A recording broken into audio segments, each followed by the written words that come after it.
হঠাৎ করেই নিখোঁজ হয়ে গেছে, ঠিক যেমন ভাবে রাজু নিখোঁজ হয়েছিল সেইভাবেই। গ্রামের বাসিন্দাদের মধ্যে তখন যেন এক চাপা আতঙ্ক শুরু হয়েছে। কেউ কেউ বলল এ নিশ্চয়ই ওই মেয়ে ছেলের ষড়যন্ত্র। কেউ সেটা মানল না, কিন্তু সকলে একটা বিষয় খেয়াল করলো, যে বা যারা গোলাপিকে নিয়ে অতিরিক্ত কৌতূহল দেখাচ্ছিল বা খারাপ কথা বলছিল, তারাই হঠাৎ করে উধাও হয়ে যেতে লাগলো। কি যে হচ্ছে কিছুই বুঝতে পারছি না। একে একে গ্রামের ছেলেগুলো উধাও হয়ে যাচ্ছে। কোথায় যে উধাও হয়ে যাচ্ছে কেউ বলতেও পারছে না। কেন জানি খুব ভয় করছে।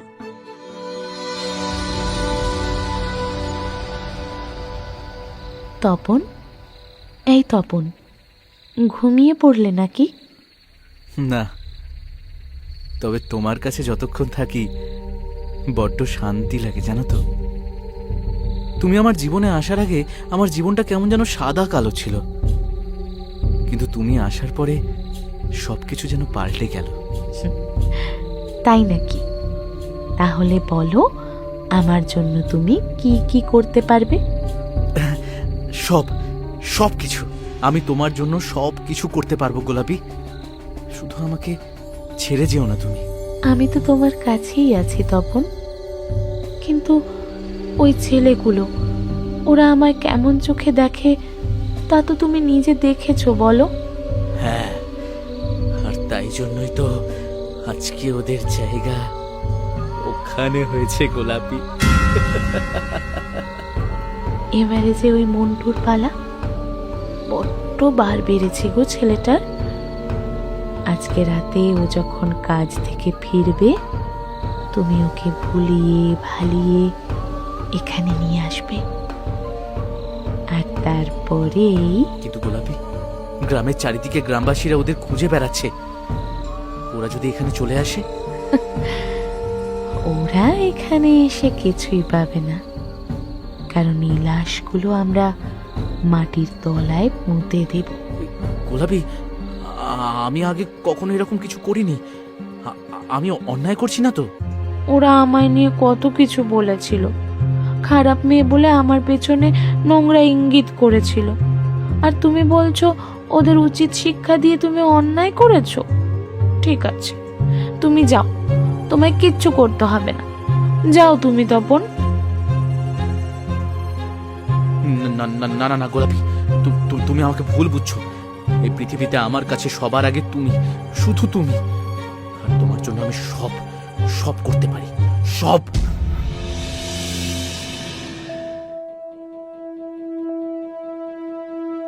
সেই রাতেই তপন যখন মিথ্যে কথা বলে মন্টুকে গোলাপির ঘরে নিয়ে এলো, তখন অনেক রাত।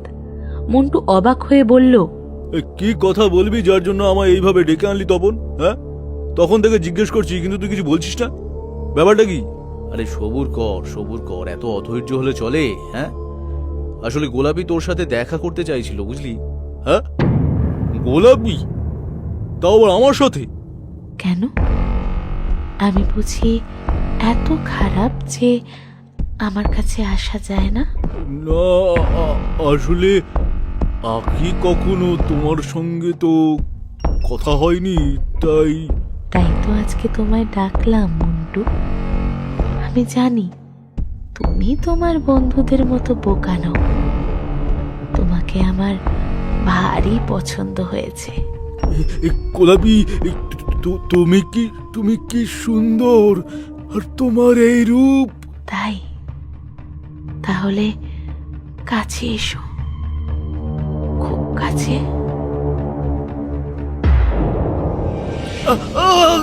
গোলাপি, আমার লাগছে, একটু আস্তে।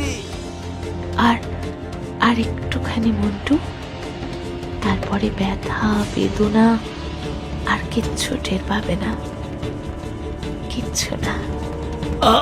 গোলাপি, ছাড়ো, ছাড়ো, আমার ছাড়ো।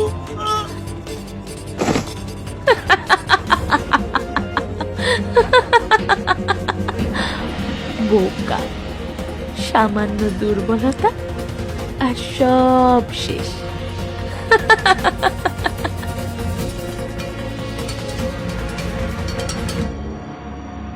পরদিন যখন মন্টুকেও খুঁজে পাওয়া গেল না, তখন গ্রামের লোকেদের মধ্যে ভীষণ আতঙ্ক ছড়িয়ে পড়ল। তারা কি করবে বুঝে উঠতে পারছিল না। তখনই তাদের মনে পড়ল সাধক গুরুদাসের কথা। গ্রামের শেষ প্রান্তে গুরুদাস বাস করতেন।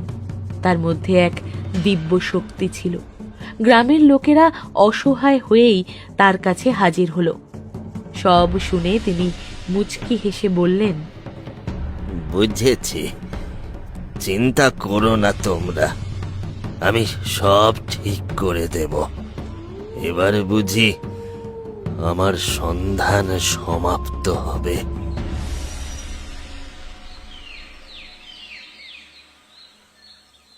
আচ্ছা, এক কাপ চা হবে?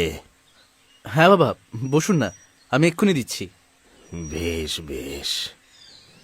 আচ্ছা, এখানে গোলাপি বলে কোনো মেয়ে আছে? কি গোলাপি? দেখে তো আপনাকে সাধক বলেই মনে হচ্ছে, তাহলে এই ধরনের আচরণের কারণ কি জানতে পারি? বাইরে থেকে সবাইকে দেখে কি আর সবটা বোঝা যায় নাকি? আমি দেখতে সাধু, কিন্তু এমনিতে অর্থ আমার কম নয়। মানে যা লাগবে আমি দেব।